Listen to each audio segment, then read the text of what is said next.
code which is made up of combination of dots, dashes and spaces, and which is converted into an electrical signal to transmit through a wire is known as Morse code. Screen पर आप जिसे देख रहे हैं वो Samuel Moore's है, जो कि यूएसए के फेमस इन्वेंटर थे। उन्होंने मई 24 1844 को मॉर्स कोड को इन्वेंट किया था। उनको कुछ ऐसा चीज़ चाहिए था जिसके मदद से वो अपना कोई भी मैसेज अपने रिलेटिव्स या फिर फ्रेंड्स को या फिर किसी दूसरे इंसान को बहुत ही कम टाइम के अंदर भेज सके। बेसिकली पहले के टाइम पे पिजन्स के मदद से भेजा जा रहा था, लेकिन इतने दूर तक पिजन्स जा नहीं सकते थे, तो वो एट लास्ट बंद किया गया। लेकिन इन्होंने जो कोड का इन्वेंट किया वो काफ़ी ज़्यादा इंटरेस्टिंग है और काफ़ी ज़्यादा लोग इसे यूज़ करना पसंद भी करते हैं। तो चलिए देखते हैं। तो ये मोर्स कोड बनाने से पहले सबसे पहले इन्होंने सामने दिखे गए जो मशीन है उसे बनाया, जिसे उसे टेलीग्राफ कहते हैं। वो टेलीग्राफ पे जो दो बटन्स लगे हुए दिख रहे हैं आपको, उसमें से एक बटन ट्रांसमीटर का है और दूसरा रिसीवर का है।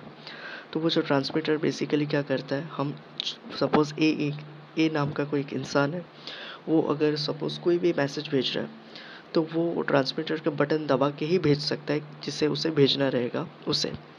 और बाद में सपोज़ बी नाम के इंसान को वो भेज रहा है, तो बी नाम के इंसान को जो आया हुआ मैसेज वो जब उससे रिसीव करना चाहेगा तो रिसीवर का एक जो बटन है उसे क्लिक करना पड़ेगा, तभी जाके वो ए इंसान का भेजा हुआ मैसेज को रिसीव कर सकता है। लेकिन जो मैसेज ए इंसान टू बी इंसान पर जब जाता है तो वो एक इलेक्ट्रिकल नेटवर्क के फॉर्म में जाता है। मतलब ये जो कोड है वो कोड जब भेजा जाता है तब उसे सिग्नल में कन्वर्ट किया जाता है और बाद में इलेक्ट्रिकल वायर के मदद से उसे इलेक्ट्रिसिटी के थ्रू उसे जिस इंसान को भेजना रहता है उसे भेजा जाता है।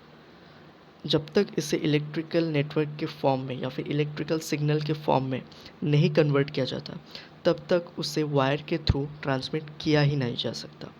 इसी रीज़न की वजह से उसे पहले सिग्नल और जो कोई भी कोड होता है उसे पहले सिग्नल में कन्वर्ट किया जाता है, बाद में वही इलेक्ट्रिकल सिग्नल को इलेक्ट्रिसिटी के मदद से वायर से ट्रांसमिट करते हुए रिसीवर की तरफ पहुंचाया जा सकता है। लेकिन ये जो मोर्स कोड होता है ये जब रिसीवर के पास जाता है तभी एक स्मॉल प्रॉब्लम ये हुआ कि जो रिसीवर के पास जब मिला तो रिसीवर ने जब उसे रिसीव किया वो टेलीग्राफ का बटन ऑन करके, तब उसे एक बीप साउंड में सुनाई दिया। अब वो पहली बात तो एक सिग्नल में कन्वर्ट हुआ है, अब इलेक्ट्रिसिटी मदद के से वो उसके रिसीवर के पास पहुंचा। अब रिसीवर के पास जब वो पहुंचेगा तो ऑब्वियसली वो इलेक्ट्रिसिटी के फॉर्म में ही उसमें से बाहर आएगा वो कोड। पर जब वो कोड आउटपुट में से बाहर आता है तब वो एक बीप साउंड में आता है। तो जब ये सैमुअल मॉर्स को पता चला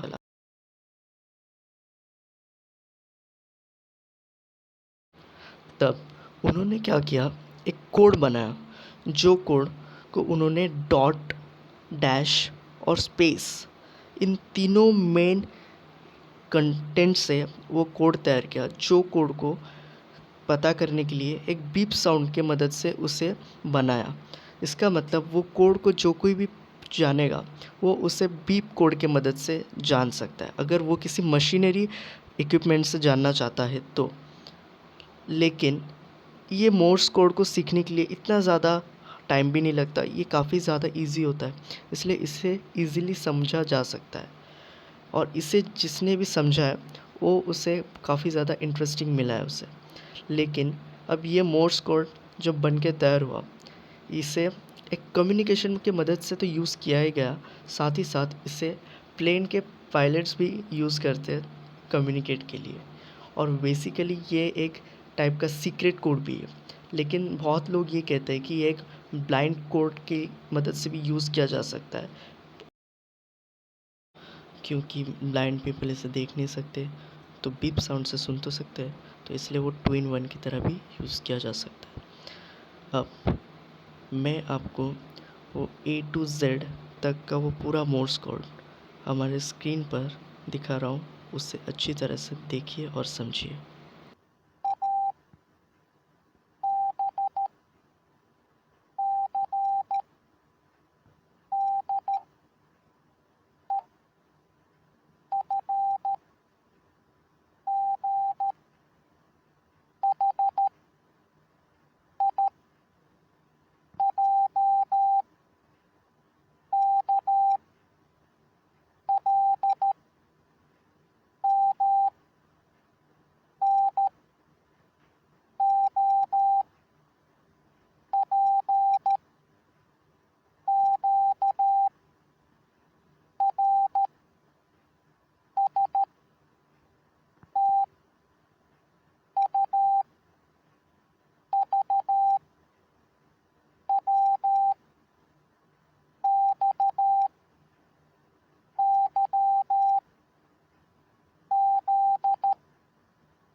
सैमुअल मॉर्स को फास्टेस्ट मीन्स ऑफ टेलीकम्युनिकेशन बनाना था और इसलिए उन्होंने मॉर्स कोड को इन्वेंट किया।